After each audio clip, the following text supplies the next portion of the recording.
Hello children, a very good morning to all of you. So in class 4 EVS, today we are going to start a new chapter, chapter 3, A Day with Nandu, which is at page number 21 in your EVS textbook. तो प्यारे बच्चों, आज हम EVS में एक नया chapter जो है नया पार्ट शुरू करने जा रहे हैं जिसका नाम है a day with Nandu.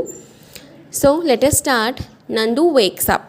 Nandu basically कौन है? नंदू इस चैप्टर में एक छोटे से बेबी एलिफेंट का नाम है, एक छोटे से हाथी के बच्चे का नाम है Nandu. Nandu woke up and opened his eyes. Nandu जाग गया. वोक अप मैंने होता है नींद से जागना. उसने अपनी आंखें खोली. For a few seconds, few मैंने कुछ, सेकेंड्स मैंने पल, तो कुछ पलों के लिए he was not sure where he was, तो उसे नहीं पता था जब उसकी आंखें खुली कि वो कहाँ पर है. It seemed to him that he was surrounded by a forest of big grey tree trunks. जब उसने अपनी आंखें खोली तो थोड़ी देर के लिए पहले उसे नहीं पता चला कि वो कहाँ पर है. कुछ देर बाद उसे फील हुआ, उसे महसूस हुआ कि वो एक जंगल में है और बड़ी बड़ी ग्रे कलर की ट्री ट्रंक्स, मैंने जो पेड़ की टहनियाँ होती हैं वो उसकी आंखों के सामने आ रही हैं, ग्रे कलर की. ग्रे कलर कौन सा होता है? जो ब्लैक से लाइट होता है. जिस कलर का एलिफेंट होता है हाथी, उसे हम थोड़ा थोड़ा ग्रे और ब्राउनिश कलर बोलते हैं.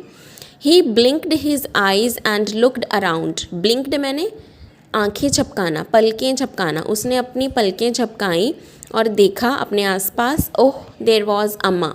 तो वहाँ पे कौन था? अम्मा.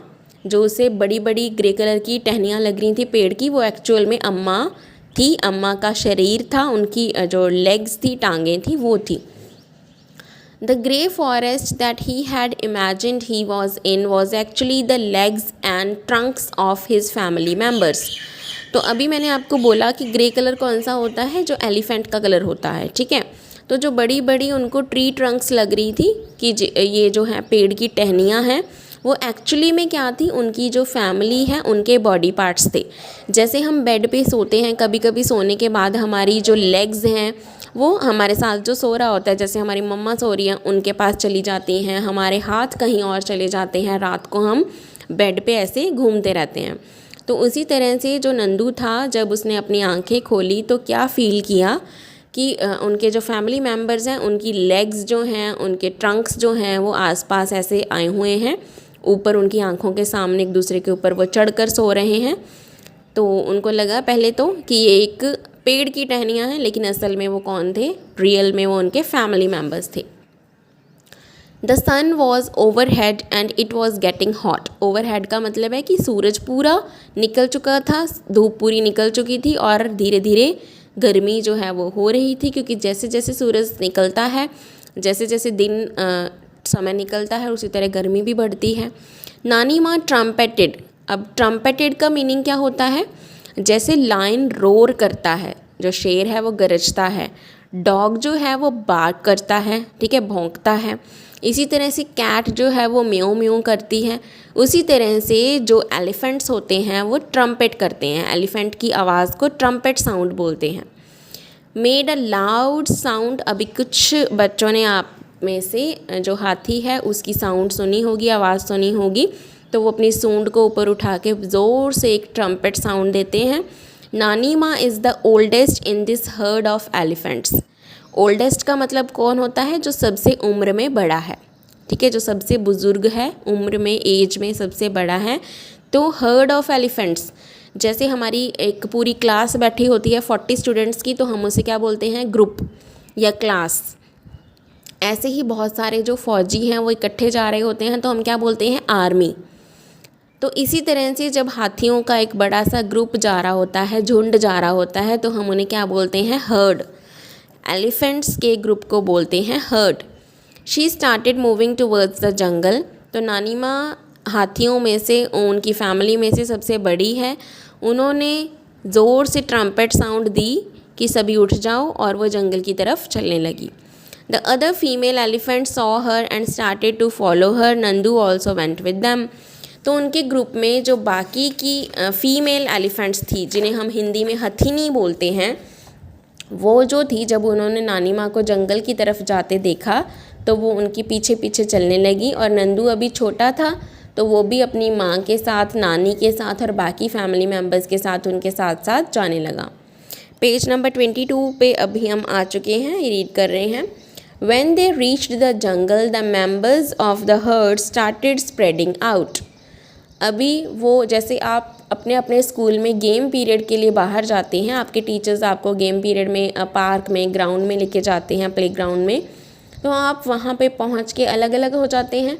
कुछ बच्चे बैठ के आपस में गेम्स खेलते हैं, कुछ बच्चे भाग भाग के एक दूसरे को पकड़न पकड़ाई वाली गेम खेलते हैं, कुछ झूलों पे चले जाते हैं और कुछ बच्चों को खेलना बिल्कुल पसंद नहीं होता तो वो एक जगह बैठ के कुछ पढ़ते हैं या कुछ भी करते हैं, तो उसे बोलते हैं स्प्रेड आउट होना, बिखर जाना। इसी तरह से जब वो जंगल में पहुँचे तो सभी लोग, जो सभी एलिफेंट्स थे, वो अलग अलग हो गए। Each member went to eat her favourite leaves and twigs. हर एक फैमिली का जो मेंबर था वो क्या कर रहा था, अपनी मनपसंद पत्तियाँ और ट्विग्स, जो छोटी छोटी पत्तियाँ, टहनियाँ होती हैं, उनको खाने के लिए जा रहा था। After they had eaten the herd move towards the river. जब उन्होंने खाना खा लिया, पत्तियाँ और जो छोटी छोटी टहनियाँ थी, जब उनका पेट भर गया तो वो रिवर यानी कि नदी की तरफ जाने लगे। The baby elephants enjoyed playing in the water. जो छोटे छोटे हाथी के बच्चे थे, हथनियों के बच्चे थे, वो पानी में खेल के बहुत मज़ा कर रहे थे, इंजॉय कर रहे थे। The mothers lay down in the water and mud on the river bank. तो बच्चों जो हाथी होते हैं उनके बारे में मैं आपको एक फैक्ट बताऊं कि उनको कीचड़ में खेल के, पानी में खेल के बहुत ज़्यादा मज़ा आता है। वो कीचड़ में यानी कि मड वाटर में इंजॉय करते हैं। Do you know that an adult elephant can eat more than 100 kilograms of leaves and twigs in one day? तो ये एक फैक्ट आपको एलिफेंट्स के बारे में और पता चला है कि जो एक एडल्ट एलिफेंट है, मतलब जो बड़ा हाथी होता है या हथनी होती है, वो एक दिन में 100 किलो पत्तियाँ और छोटी छोटी टहनियाँ, घास फूस जो हैं वो खा सकते हैं। तो अगर आपसे क्वेश्चन पूछा जाए कि how many kilograms of leaves and twigs do elephants eat in one day, तो आपका आंसर होना चाहिए 100 किलोग्राम्स। 100 किलो तक जो पत्तियां हैं, झाड़ियां हैं, उनको हाथी एक दिन में खा सकता है। Elephants do not rest very much. अभी हाथी के बारे में हमें एक और बात पता चली कि वो ज़्यादा आराम नहीं करते हैं। They sleep for only 2 to 4 hours in a day. वो एक दिन में 2 से 4 घंटे ही सोते हैं सिर्फ। जैसे जो ह्यूमन बींग्स हैं वो 7 घंटे, 8 घंटे, 9 या 10 घंटे तक भी कई लोग सोते हैं, लेकिन जो हाथी हैं वो सिर्फ 2 या 4 घंटे ही सोते हैं। Elephants love to play with mud and water. जैसा कि मैंने अभी बताया कि उनको कीचड़ और पानी के साथ खेल के बहुत ही मज़ा आता है। The mud keeps their skin cool. जो मिट्टी, कीचड़ होता है, गंदा पानी होता है, वो उनको अपने ऊपर डाल लेते हैं, अपनी सूंड में भर के, ट्रंक में भर के। तो वो जो कीचड़ वाला पानी है, मिट्टी वाला पानी है, वो उनकी बॉडी को, उनकी स्किन को ठंडा रखता है, उन्हें गर्मी कम लगती है। Their big ears also work like fans. अभी हाथी के कान सभी लोगों ने देखे होंगे कि वो कितने बड़े बड़े होते हैं, पंखे जैसे। तो वो अपने कानों को हिला के पंखे की तरह इस्तेमाल करके अपने आप को हवा देते हैं। The elephants flap these two keep themselves cool. Flap मतलब ऐसे ऐसे करके हिलाना। तो जो हाथी हैं वो अपने कानों को हिला के पंखे की तरह इस्तेमाल करते हैं। पेज नंबर 23 पे देखिए, यहाँ पे हाथी की एक बहुत सुंदर पिक्चर दी गई है। कुछ हाथी जो मज़ा कर रहे हैं, खेल रहे हैं, अपनी सूंड में पानी भर के एक दूसरे के ऊपर डाल रहे हैं। So Nandu saw his brothers and sisters pulling each others tail. तो नंदू ने क्या देखा कि जो उसके बाकी भाई बहन हैं, छोटे छोटे बेबी एलिफेंट्स हैं, वो एक दूसरे की टेल खींच रहे हैं, मतलब पूंछ खींच रहे हैं। टेल को हिंदी में पूंछ बोलते हैं। ही thought I better not go near them. उसने सोचा कि मैं इनके पास नहीं जाऊँगा वरना ये मुझे भी परेशान करेंगे। What if they fall on me. और अगर वो मेरे ऊपर गिर गए तो मेरा क्या होगा। I am still small. मैं अभी छोटा हूँ। He quietly went and stood near his mother. तो जैसे छोटे बच्चे होते हैं, उनको जब डर लगता है तो वो अपनी मम्मा के पास चले जाते हैं। सेम एज इट इज़ जो नंदू है वो जाके अपनी माँ के पास खड़ा हो गया। अम्मा gently pushed Nandu towards the water. तो जो अम्मा थी उन्होंने बड़े ही प्यार से नंदू को पानी की तरफ हल्का सा बोला, धकेला कि तुम भी जाओ, as if she was telling him to go and play.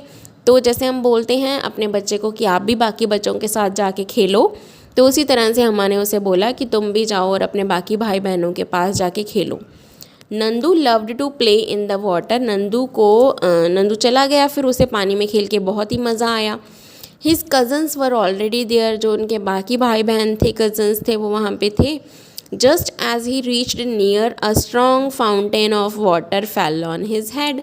अब हम पानी में खेलते हैं, स्प्लैशेस करते हैं, पानी की जो लहरें हैं एक दूसरे के ऊपर डालते हैं, तो ऐसे ही जब वो वहाँ पे पहुँचा तो एक बहुत बड़ा फुहारा जो पानी का फाउंटेन था वो इसके सर पे आके गिरा, जो उसके भाई बहन ने गिराया था। He got wait. वेट मैंने गीला, और गीले का ऑपोजिट क्या होता है? सूखा, यानी कि ड्राई। तो नंदू पूरा भीग गया, गीला हो गया। Oh, this was the work of his naughty cousins. तो ये किसका काम था? जो उसके शरारती भाई बहन हैं। Nandu joined them in the game. तो नंदू भी उनके साथ बड़े मज़े से खेलने लगा, और नंदू ने भी उनको ज्वाइन कर लिया। नेक्स्ट पेज नंबर 24 पे देखिए। Before sunset the heard started back towards the jungle. तो सूरज छुपने से पहले, सूरज ढलने से पहले जो हाथियों का झुंड था वो दोबारा जंगल की तरफ चलने लगा। Nandu was very tired. Nandu बहुत थक चुका था, क्योंकि अभी वो छोटा था, उसे ये सारे काम करने की आदत नहीं थी। He settled himself between the mother's front legs and fell asleep as he drank her milk. तो जैसे छोटे बच्चे जब थक जाते हैं तो वो अपनी मम्मा का दूध पी लेते हैं और वो सो जाते हैं। इसी तरह से नंदू अपनी माँ की आगे वाली टांगों के बीच में चिपक कर उनका दूध पीकर सो गया। You have read about Nandu and the elephant herd, but elephant herd has mainly females and baby elephants. आपने हाथियों के झुंड के बारे में पढ़ा, लेकिन आपको ये बात पता होनी चाहिए कि जो एलिफेंट का हर्ड होता है, झुंड होता है, उनमें ज़्यादातर कौन होती हैं? फीमेल्स, यानी कि औरतें, हथनियाँ होती हैं। और मम्मा हैं वो तो अभी उनके साथ जो छोटे छोटे अभी जो बेबी एलिफेंट्स हैं, जो बड़े नहीं हुए हैं, वो भी उनके साथ ही रहते हैं। The oldest female is the leader of the heard. Very important question कि जो हर्ड होता है, हाथियों का झुंड होता है, उनका सरदार, उनका लीडर कौन होता है? जो उनके ग्रुप में सबसे बूढ़ी हथनी होती है, सबसे ज़्यादा उम्र की हथनी होती है, वही उनकी लीडर होती है। A herd may have 10 to 12 female elephants and young ones. तो एक हाथी के झुंड में 10 से 12 फीमेल एलिफेंट्स होती हैं, बड़ी बड़ी जो एडल्ट एलिफेंट्स हैं, और साथ में यंग वंस मतलब छोटे छोटे बेबी एलिफेंट्स जो उनके साथ रहते हैं वो होते हैं। Male elephants live in the herd till they are 14 to 15 years old. जो हाथी हैं, मेल एलिफेंट्स हैं, वो झुंड में कब तक रहते हैं? 14 से 15 साल तक रहते हैं। जब वो बड़े हो जाते हैं तो वो उस झुंड को अलग मतलब छोड़ देते हैं और अलग अपना घूमना शुरू कर देते हैं, क्योंकि अभी वो बड़े हो चुके हैं। Nandu will also leave his heard when he is that old. तो अभी नंदू छोटा है, लेकिन जब वो 14-15 साल का हो जाएगा, 14 to 15 ईयर्स हो जाएगा, तो वो भी उस ग्रुप को छोड़ देगा और अपने आप सब कुछ करना सीख जाएगा और अलग घूमेगा। Like elephants, some other animals also live together in groups. These animal groups are called herds. तो ऐसे ही कुछ जो एनिमल्स हैं वो ग्रुप्स में रहते हैं, और इन एनिमल ग्रुप्स को हम हर्ड्स बोलते हैं। जैसे कोई शीप है, वो भी ग्रुप में घूमती है, और भी काफ़ी सारे एनिमल्स हैं, जैसे गॉट्स हैं, काउज हैं, तो हम उनके ग्रुप को हर्ड बोलते हैं। Animals in heard usually move around together searching for food. तो जो एनिमल्स हर्ड में चलते हैं, ग्रुप्स में चलते हैं, वो एक साथ ही खाना ढूंढते हैं, एक साथ ही इधर उधर जाते हैं। तो हमने एलिफेंट्स की तरह और एनिमल्स के बारे में भी हम पढ़ सकते हैं। तो यहीं पे जो चैप्टर है बच्चों हमारा ये ख़त्म होता है। ये बहुत ही अच्छा चैप्टर मुझे लगा, क्योंकि इसमें काफ़ी सारे फैक्ट्स जो हैं आपको एनिमल्स के बारे में पता चले हैं, एंड स्टोरी भी इसकी अच्छी थी। So it was good. I hope कि आपको ये समझ में आया होगा इसकी स्टोरी क्या है, एलिफेंट्स क्या क्या करते हैं, उनके बारे में क्या क्या बातें हमने सीखी हैं। इस चैप्टर को दोबारा रीड करते हुए आप सारे फैक्ट्स जो हमने पढ़े हैं उनको रिवाइज़ कर सकते हैं, आपकी बुक में ही दिए गए हैं। नेक्स्ट वीडियो में हम इसकी जो बुक एक्सरसाइज है जो पेज नंबर 25 से शुरू हो रही है, हम उसे सॉल्व करेंगे। Till then take care, have a good day, thank you.